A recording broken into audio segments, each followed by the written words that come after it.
Long time no see. I've had some big projects I'm working on and been kind of exhausted and spent over that. And I had some computer fixes I had to do. Finally got my video editing system back. So now I'm back to Rumble. Woohoo! Today is August 24th, and this episode is titled Secrets Revealed, the Cleanup, and thank you for your attention to this matter.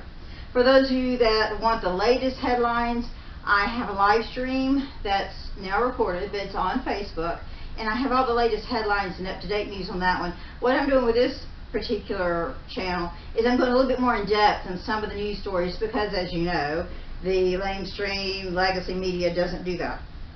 So I felt some of these stories deserved a little bit more attention. Now let's dive in with a deeper look into how former President Barack Obama betrayed this country, tried to interfere with the 2016 elections, and when that didn't work, tried to thwart Trump's presidency. Fortunately for you, I have a habit of saving everything, including old news articles, and that will prove to be helpful here. Director of National Intelligence Tulsi Gabbard came out last month with allegations that Obama interfered with the 2016 elections by pushing the false news narrative of Russian collusion with Trump. Now, last week she revoked 37 security clearances. I did look at those names. They're not any names I think anybody would be familiar with. The main players, Obama, the Clintons, Clapper and Brennan, John Bolton, they had their security clearances revoked quite some time ago. Some of those by Trump himself. This group, and it looks like it's about 30 or 40 names, is names that most of us aren't familiar with. I am going to post that on my Facebook page. I have to retype all the names or do a screenshot or something. But I'm going to post that on my Facebook page. So if you're really interested in those names and want to do a serious deep dive, it will be there. Director of National Intelligence was Tulsi Gabbard. She also did an interview on Sean Hannity's show a couple of nights ago detailing more of what she claims happened. The intelligence community assessed in the months leading up to that November 2016 election that yes, Russia was trying to interfere in our election by sowing discord and chaos, but stating over and over again that Russia did not appear to have any preference for one candidate over the other. They viewed both as equally bad for Russia's interest. The big shift that happened around what is now commonly known as Russiagate was after the election. In early December, President Obama called a meeting of his National Security Council leadership. From that meeting, there was a directive that was delivered from President Obama to then Obama's DNI, James Clapper, to then CIA Director John Brennan, to come up with a new intelligence community assessment that contradicted the ones that had been produced previously by the intelligence community. This new one said that Russia, Putin, did try to interfere in the election because he wanted Trump to win. They did. Now she states this is supported with documents that she's declassified, and they can be found on the DNI website. That link is below. Let's look at the event and what happened in the timeline of these events leading up to the 2016 election. Now, in March of 2016, prior to Donald Trump being named the GOP nominee, Hillary Clinton's campaign developed a strategy where they were going to assert Russian collusion no matter who the Republican challenger was going to be. That was their strategy. They would have done it if it were Ted Cruz or Jeb Bush or anybody. It just happened to be Donald Trump. It was a broad sweep idea, and it didn't really matter who the opponent was going to be. The idea was to state her opponent was colluding with the Russians. The first time the public heard the words Russian collusion or colluding with the Russians was from Hillary Clinton during the July 2016 debate with Donald Trump, when she said 17, get that number, intelligence agencies had evidence and confirmed that Trump was partnering with the Russians to sell out the U.S. However, that was not true because the 17 intelligence agencies had not done that. It was one agency, the FBI, that had looked into it, and they had the agents of the FBI had disseminated its information to all the others. The information from the FBI was centered around the Steele dossier. have a puppet as president of the United States. No puppet. And it's pretty clear. You're the puppet. It's pretty clear you won't admit No, you're that the the puppet. Russians have engaged in cyber attacks against the United States of America, that you encourage espionage against our people, that you are willing to spout the Putin line, sign up for his wish list, rake up NATO, do whatever he wants to do, and that you continue to get help from him because he has a very clear favorite in this race. So I think that this is such an unprecedented situation. We've never had a foreign government trying to interfere in our election. We have 17 intelligence agencies, civilian and military, who have all concluded that these espionage attacks, these cyber attacks, come from the highest levels of the Kremlin, and they are designed to influence our elections. I find that deeply disturbing, and I think it's time. She has no idea whether it's Russia, China, or anybody else. I am not quoting myself. No idea. I am quoting Hillary, you have no idea. 17 intelligence. Do you doubt 17 Our military country has and no idea. civilian agencies? Well, Yeah, I we'd doubt rather it. I believe doubt it. Vladimir Putin than the military and civilian intelligence professionals who are sworn to protect us. I find that just absolutely She doesn't like Putin because Putin has outsmarted her at every step of the way. Campaign and the DNC hired law firm Perkins Coie, and they hired the company, and then Perkins Coie, the law firm, hired Fusion GPS, who then hired Christopher Steele, a British citizen, to gather intelligence. And that led to the infamous Steele dossier, a document which was entirely fake intelligence and made up information. If the name Perkins Coie sounds familiar, well, it should. It's the law firm that defended the 2020 election, hook, line, and sinker. They came to Georgia, they came to Arizona, they filed multiple lawsuits. They really want to make sure that election stuck, particularly in the swing states, particularly in Georgia and Arizona. The Steele got a lot of his fake information from Russian Igor Danchenko. Now, if that name sounds familiar, Danchenko's home was, and his home was in D.C., was raided, and he was charged by special prosecutor or counsel, I guess you'd call him special counsel, John Durham, with 5 counts of making false statements to the FBI, and that was in reaction, that was in part of the Russian collusion probe. He made statements to the FBI which were fake. He was charged with that. And he made fake statements about his sources of information, charged with that. He was acquitted at trial. The FBI then acquired the Steele dossier from Fusion GPS.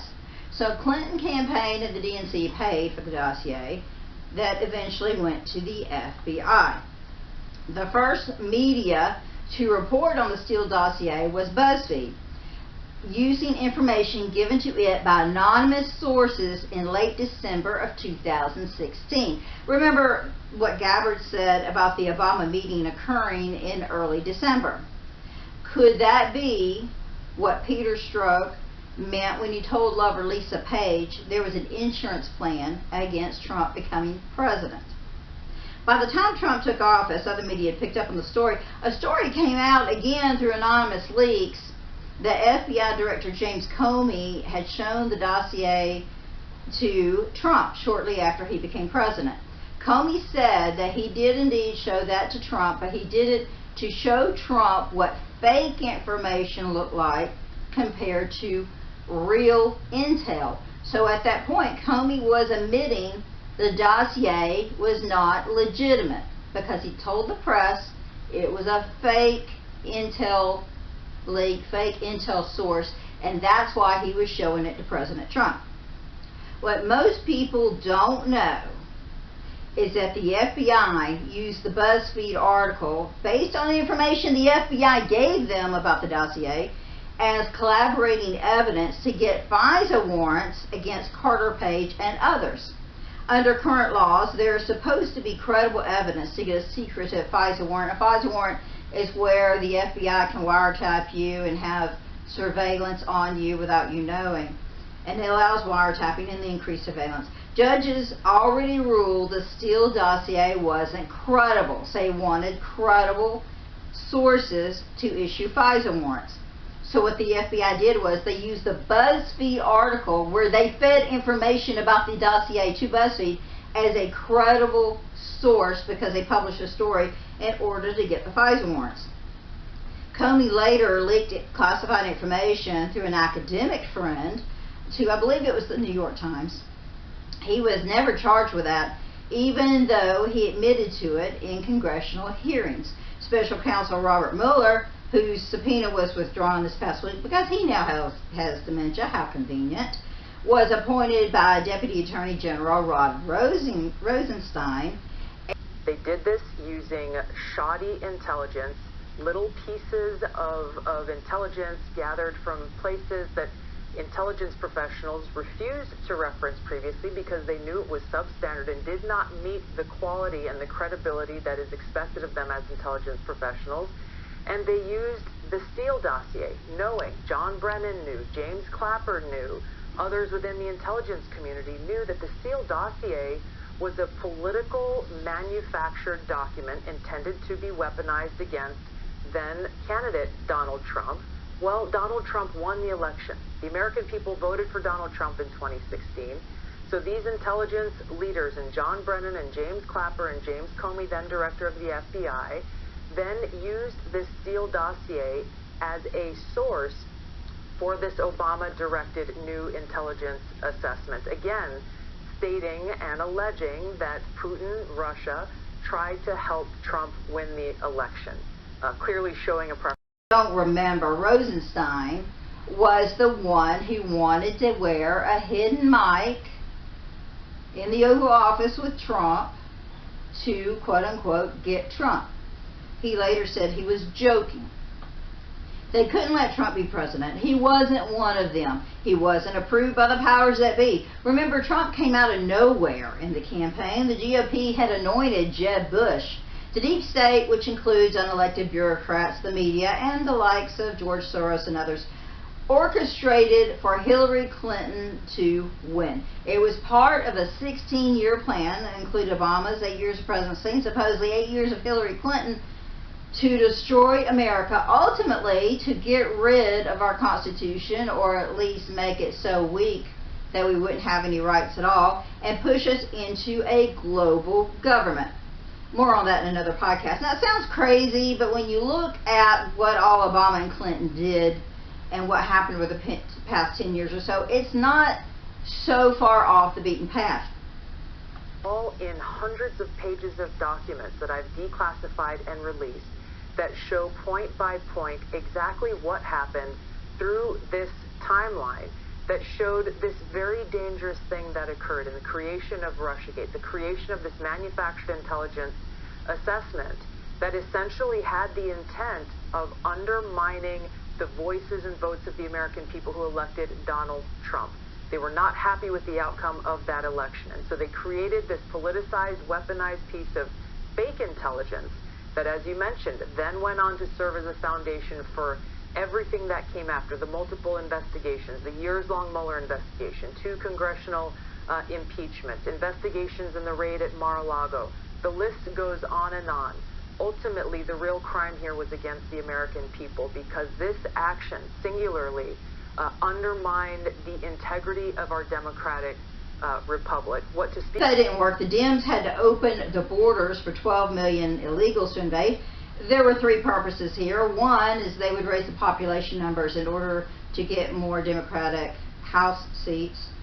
The other was to make more blue states even bluer with the sanctuary cities so that they would secure any threat to that.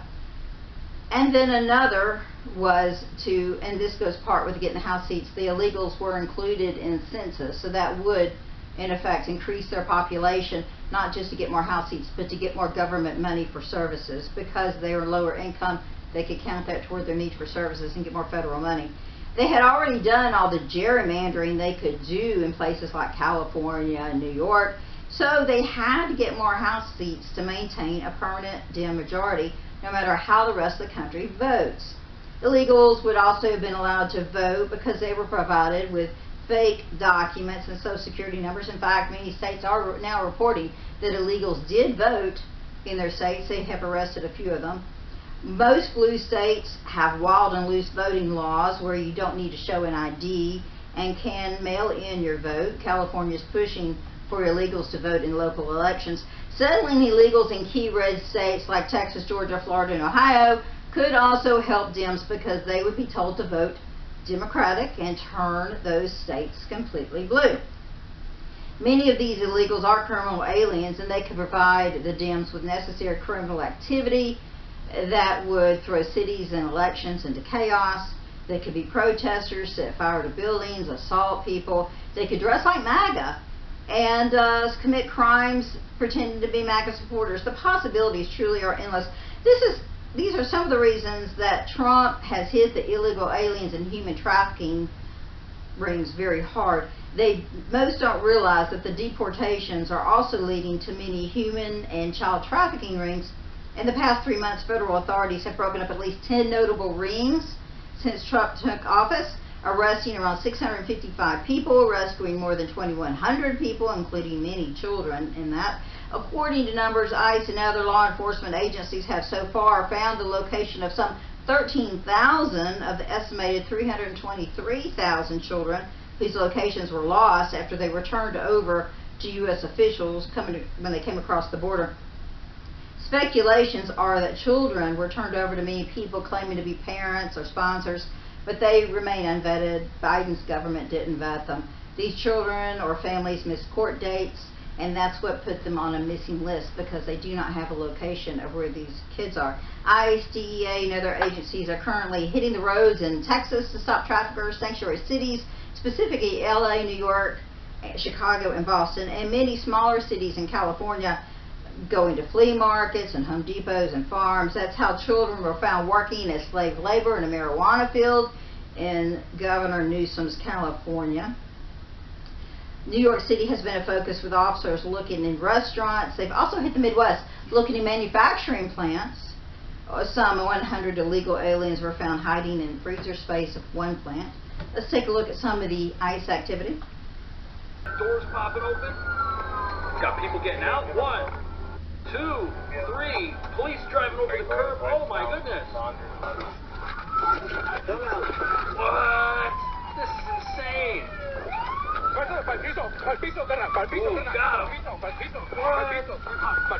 This is crazy. He's stuck. He's bailing out. He's bailing out. Oh.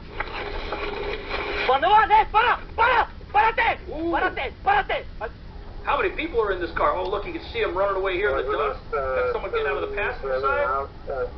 Oh. Got him. Oh, man, there's more people in there.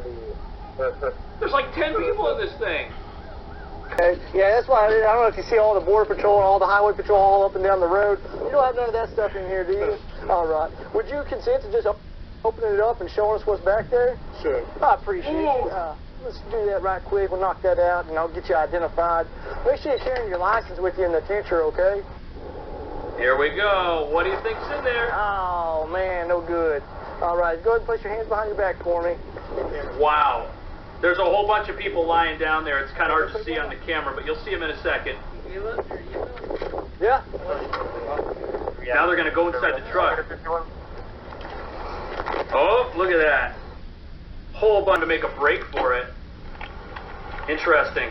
That's a brand new truck. Smuggling must pay well. Oh. These guys just crossed the border. Look at them. Now become eerily quiet. It's nearly 96% Latino, and as many as 45% of its residents are undocumented. We see stores that are open, but they remain with the gates locked. Because the reality is that folks are scared of coming in, that folks are scared of being taken. The percentage decline would equate to a loss in California of more than 271,000 jobs for citizens and more than 193,000 jobs for non-citizens. Edward Flores. Now that we are talking about human trafficking, let's dig a little deeper into the controversy over the Epstein files. Those files were delivered to the the House Oversight Committee on Friday, and no doubt we are going to get some information from them. They are poring over them now to see what can be released because they want to make sure they don't identify any victims, and they want to get ahead of the game, I think, to know what's going to be coming out in the press. As I said in my Facebook live cast, you can go look for it if you haven't. The link is below on that story. The first bit to come out was what the transcribed statement from Ghislaine Maxwell, stating that Trump was never a client, never did anything inappropriate with anyone, never got a massage. So why was there a delay in releasing the files? Well, let's take a look at the facts and connect some dots. Attorney General Bondi got a truckload of documents from the FBI in New York, who deliberately held on to them. Now, that particular agent that held on to those documents was escorted out of the building and fired because he disobeyed orders to turn over all the documents. He is anti-Trump. He was escorted out of the building by Director Kash Patel when they went to retrieve the documents. Bondi said her team had to go through to validate information, redact victims' names, and then she suddenly said the files wouldn't be released. President Trump backed her on that. Said he hadn't seen the files, but got a summary from Bondi. Reportedly, Bondi told Trump his name was in the files, but it was never disclosed how or what it was related to. Ghislaine Maxwell then talked to DOJ officials, giving them around 100 names of those who allegedly were involved in the Epstein's business enterprise. Trump was not on that list. Kash Patel has it out with Bondi, has an argument with her, who by his own statement is a good friend. He almost quits, but doesn't. Dan Bongino takes some time off, almost quits, goes to meet with Trump, and then immediately goes back to work. I wonder what Trump told him to change his mind. Remember, Bongino came out with a cryptic post on X saying that what he's seen hurts him to the core, pains him like nothing else. What did he find out? Immediately afterward, Bondi fires a ton of people from the DOJ, including 8 lawyers who worked on the fake Russian collusion case and those who prosecute J6ers. The FBI also cleans house at Patel and Bongino's hand, firing numerous people from there, all just within days of Patel and Bongino coming back. Then it comes out that the deep state actors took the original evidence, or some original evidence from the file, and inserted fake evidence that included Trump, aka like the Steele dossier. Could it be that those who previously had the evidence, like the New York FBI agent, messed with it, took out important information, and inserted false info? Could it be that Bondi told Trump that, and Trump then relayed the info to Patel and Bongino? Which is why they stayed and they suddenly stopped finding Bondi. Could it be that Bondi, Patel, and Bongino had to clean house and make sure they had trustworthy people to properly look at the evidence in a timely manner, assert it was valid evidence before they turned it over to the Oversight Committee? I think so. That sounds pretty reasonable. What is interesting is that the liberals who were so willing to believe Trump was in the files when they weren't released are now saying they won't believe the files now that they are being released. They know they won't like the truth. Buckle up, Buttercup. Rough waters ahead. Well, that's it for today. Join me in my FB live cast. The next one's on Tuesday. And I also have Substack. I'm on X, True Social, Gab, YouTube, and I'm just starting on TikTok. All those links are below. They each have a little different flavor. Some are more humorous. Some are just things about life in America for some of my foreign friends. And some just thoughts and random musings. Take your pick. You can draw on them from whatever you like. So they all have a little something different. Also look for my other Rumble channel. It's a deep dive channel that has long form interviews and in-depth looks, one topic at a time. Right now the interviews are for Rome businessman Mark Swanson. They are up. He is fighting election fraud and local corruption. Monday I'll have more about Epstein and the island on that.